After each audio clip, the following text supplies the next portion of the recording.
14차시입니다. 흥분의 전도와 전달 부분이 수능에서 킬러 문제로 출제됨으로써 어떻게 접근하면 좋을지 분석해 보도록 하겠습니다.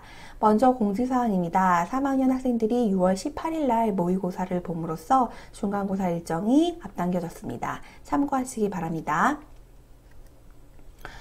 킬러 문제 분석입니다. 첫 번째로는 한 유런에서의 막전위를 비교할 거고요. 두 번째로는 여러 유런에서의 막전위를 비교하도록 하겠습니다.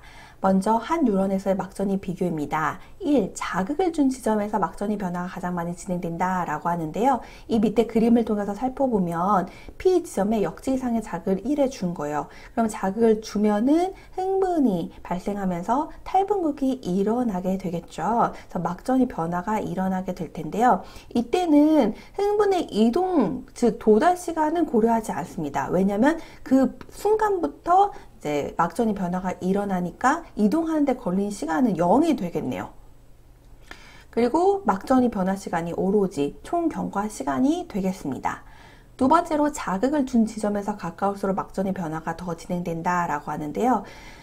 P 지점보다 D1 지점이 더 가깝고 D3 지점으로 갈수록 멉니다. 먼다는 거는 그만큼 이동하는 데 걸리는 시간이 더 오래 걸린다는 거니까요. D1은 이동하는 데 걸린 시간이 적게 걸리게 되고 따라서 막전위 변화 시간에 더 많은 할애를 한다라고 보시면 되겠습니다. 네 번째로 흥분의 전도 속도는요. 흥분의 이동 시간분의 거리입니다. 단위를 쓰면은 미리세컨드고 그다음에 거리는 센티미터면 속도는 cm per millisecond라고 보시면 되겠네요. 자, 문제에 적용하도록 하겠습니다. P 지점에 역지 이상의 자극을 1회 준 후 뭐 이렇게 나와요. 문제를 줄 때. 그다음에 경과 시간에 몇 초가 지났다. 이렇게 문제가 나옵니다. 그랬을 때 D1에서 D4의 막전위 변화를 나타낸 거예요. 그래서 이렇게 그림으로 나타낸 거죠. P 지점은 막전위 변화를 보니까 여기 휴지전이 마이너스 70이 되겠네요. 그 다음에 D1 지점은 여기 과분극 최소값이 될 거고요. 마이너스 80. 이때는 활동전위의 최대값 플러스 30이 되겠고요. 이때는 약 마이너스 60이 되겠습니다. 그랬을 때 총 경과 시간이 4ms라고 알려줬어요. 그러면은 여기는 이동하는 데 걸리는 시간이 0이죠. 여기서 오로지 막전위 변화 시간에만 썼고요. 그 다음에 여기는 막전위 변화가 3이에요. 그럼 가는데 얼마나 걸렸다는 거예요? 1ms만큼 걸렸다는 거죠. 그 다음에 여기는 2예요. 그럼 가는데 2만큼 걸렸다는 거고요. 여기는 3예요. 그러면 가는데 3만큼 걸렸다라는 것을 알 수가 있겠네요. 자, 그럼 문제 1번입니다. P에서부터 D1 거리가 2cm라고 하면 속도는 그러면 여기까지 얼마나 걸린 거예요? 1ms가 걸린 거죠. 근데 속도는 어떻게 돼요? 거리를 고려하면 되죠. 그래서 속도가 이 유런의 속도는 2cm per millisecond이라고 보시면 되겠네요. 그러면은 2번 문제입니다. P에서 D2까지의 거리를 물어보고 있어요. 그럼 속도는 이미 알죠? 근데 시간은 얼마나 걸린 거예요? 2ms가 걸린 거죠. 그러면은 2ms의 거리가 x. 그럼 이거 뭐예요? 그렇죠? 당연히 4cm라는 걸 알 수가 있습니다. 문제를 이렇게 접근을 하면 되는데요. 사실 한 유런에서 막전위 비교는 잘 나오지 않고요. 여러 유런에서의 막전위 비교가 잘 나옵니다. 막전위 변화 그래프가 동일하다라는 말이 무슨 말이냐면 여기 A하고 B 유런이 있을 때 동일한 막전위 변화 그래프를 사용한다라는 거예요. 막전위 변화 그래프를 보면은 두 가지를 고려하는 게 좋은데요. 첫 번째로는 점선이 있는 부위가 문제에 활용될 확률이 높아요. 그 다음에 두 번째로는 경우의 수가 두 가지가 있는 경우보다 한 가지인 경우를 먼저 고려하는 게 좋아요. 그래서 여기 보면은 0 같은 경우도 경우의 수가 두 개죠. 그리고 마이너스 60도 경우의 수가 두 가지잖아요. 그래서 탈분극, 재분극. 근데 경우의 수가 한 가지인 경우가 있어요. 뭐냐면 여기 플러스 30일 때, 그다음 마이너스 80일 때는 경우의 수가 한 가지밖에 없잖아요. 그러면 이때를 먼저 고려하는 게 좋다라는 거예요. 그래서 문제 한번 보면은 역지상의 자극을 동시에 주었을 경우 자극을 준 지점의 막전위는 모든 유런에서 동일하다라고 하는데 지금 A하고 B에서 동일로 자극을 준 거예요. 그랬을 때 이때는 고려하지 않는 게 뭐예요? 흥분의 이동 시간, 즉 도달 시간은 동일하죠. 뭐만 고려하면 돼요? 막전이 변한 시간만 고려하면 되잖아요. 그러면 그때의 동일한 막전이 그래프를 쓰니까 동일한 시간이 걸리게 되겠죠.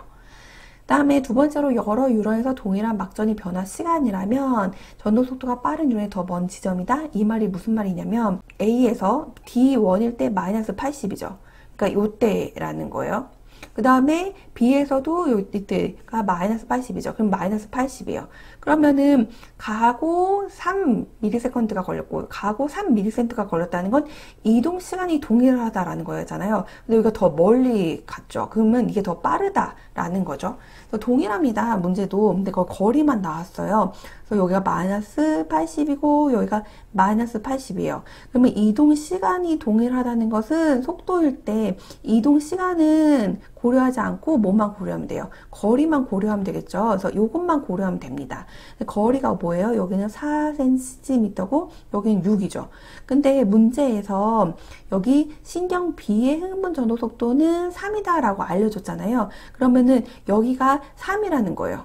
그러면은 여기는 A는 뭐라는 거예요? A는 2cm/ms라는 것을 알 수가 있습니다. 그러니까 속도가 B가 더 빠르게 되겠네요. 동일 지점의 막전이 변하는 전도 속도가 빠를수록 더 많이 진행된다 라고 되어 있는데요. 이게 무슨 말이냐면 A와 B의 P 지점에 동시에 자극을 1회 주고 경과된 시간을 보니까 D1에서는 막전이가 동일했고요. 그 다음에 D2에서는 이렇게 달랐어요. 그런데 플러스 30이면 여기가 될 것이고 마이너스 80이면 여기가 될 거예요. 어느 게 막전이가 더 많이 진행된 거예요? 그렇죠. B가 더 많이 진행된 거죠. 그러면은 그만큼 더 빨리 갔다는 걸 알 수가 있죠. 그래서 B가 속도가 더 크다라고 알 수가 있습니다. 5번입니다. 한 뉴런에서 시간이 많이 경과될수록 막전이 변화가 더 진행된다 라고 되어 있는데요. 여기 자극을 이렇게 줘요. 그 다음에 시간을 두 번 측정한 거예요. 처음에 T1을 측정하고 그다음에 시간이 지난 다음에 또 T2를 시정한 거죠. 그러면은 T2일 때가 더 막전이가 더 많이 진행이 됐겠죠. 한번 볼게요. 자, A 보면은 여기 마이너스 80일 때가 경우의 수가 하나이니까요. 이때가 A의 T2가 되는 거고요. 이때가 시간이 더 많이 진행되고 나서가 되는 거고, 마이너스 60은 경우의 수가 두 개니까 여기 아니면 여기일 거예요. 그 다음에 B를 보면은 지금 경우의 수가 하나인 게 이거죠. 그래서 이때가 T1일 때예요. 근데 플러스 10일 때는 여기일 때 탈분곡일 때도 있고 재분곡일 때도 있죠. 근데 T2일 때가 더 오래 경과된 시간 뒤에 측정한 거니까 더 막전이가 더 많이 진행이 돼야 되죠. 그래서 이때가 T2일 때가 될 것입니다. 그 다음에 지금 같이 보면은 동일 지점의 막전이 변하는 전도 속도가 빠를수록 더 진행된다 라고 되어 있는데요. 지금 동일 지점일 때예요. 그러면 이때는 마이너스 80, 그 다음에 플러스 10이죠. 그럼 어느 게 더 많이 진행된 거예요? 그렇죠. A가 더 많이 진행된 거죠. 그래서 A의 전도 속도가 더 빠르다라고 보시면 되겠습니다. 자, 시냅스가 존재한 경우입니다. 여기 A하고 B 사이를 보면은요, 시냅스가 존재를 하죠. 그래서 A는 시냅스 전 뉴런, B는 시냅스 후 뉴런입니다. 그러니까 여기 부분을 흥분의 전달이라고 하죠. 그리고 뉴런은 흥분의 전도라고 하잖아요. 그럼 전달은 화학적 신호이기 때문에 전기적 신호인 전도보다는 더 속도가 느리다라는 것을 염두에 두고 문제에 접근하시면 되겠습니다. 자, 보면은 A와 C의 지점 P의 역지상의 자극을 1회 주고 경과된 시간이 6ms일 때 D1과 D2에서의 측정한 막전이를 나타낸 거예요. 그럼 C를 먼저 보면은 C의 D2일 때가 마이너스 80이네요. 그래서 경우의 수가 하나인 것을 먼저 고려를 하면요. 막전이 변화 시간이 3ms이고 그러면 가는데 얼마나 걸린 거예요? 3ms가 걸린 거죠. 총 6ms니까요. 그러니까 여기서 여기까지 가는데 3ms가 걸렸다는 거예요. 근데 거리가 얼마라고 알려줬어요? 3cm라고 알려줬죠. 그럼 속도가 어떻게 되는 거예요? 그렇죠. 1이라는 것을 알 수가 있습니다. 자, 그 다음에 여기가 지금 마이너스 80이잖아요. B의 D1일 때. 그러니까 A의 자극을 주고 B1일 때를 B의 D1일 때를 특정을 한 거예요. 그랬을 때 마이너스 80이라는 것은 이때도 가는데 3ms가 걸리고 가서 3ms가 걸렸다는 거죠. 그러니까 여기까지 이동하는데 3ms가 걸렸다는 거예요. 근데 거리가 어떻게 돼요? 2가 되죠. 그래서 2cm. 그러면 속도는 어떻게 돼요? 이만큼 속도가 나온다라는 거예요. 그 다음에 D2일 때도 측정을 했어요. 그랬을 때는 여기죠. 그러면은 이거는 막전이가 걸린 시간은 2ms가 되고 6에 맞추려면 이동안에 4ms가 되죠. 그러니까 여기서부터 여기까지 이동하는데 4ms라는 거예요. 그러면 여기서부터 여기까지는 얼마예요? 그쵸? 1ms가 된다는 거죠. 근데 거리가 어떻게 돼요? 그쵸? 1cm죠. 그러면 속도는 어떻게 돼요? 1이라는 것을 알 수가 있습니다. 그러면 속도는 B와 C의 전도 속도는 같다라는 거예요. 그쵸? 그 다음에 A는 몰라요. A는 알 수가 없는데 A의 자극 P 지점에서부터 B의 D1 지점까지의 속도가 이렇게 된다라는 거. 근데 이거는 평균값이 되겠죠. 왜냐면 전도와 전달이 있으니까요. 어쨌든 전달이 있으니까 전도보다는 느리다는 것을 알 수가 있습니다. 오늘 수업을 진행을 해 봤는데요. 여러분들이 직접 문제를 푸시면서 스킬을 익힐 수밖에 없습니다. 그래서 여기 문제 1번은 여러 유런이 나오는데 이때 이 여러 유런의 막전이 변화 그래프가 다른 경우예요. 우리가 앞에서는 같을 경우가 있었잖아요. 근데 이번엔 다를 경우가 있으니까 한번 풀어 보시고요. 그 다음에 이제 문제 2번 같은 경우는 그 시간을 잘 고려하셔서 언제 시간인지를 유추하면서 이제 풀어 보시면 되겠습니다. 다음 시간에 선생님이 문제풀이를 이제 올리도록 하겠습니다. 수고하셨습니다.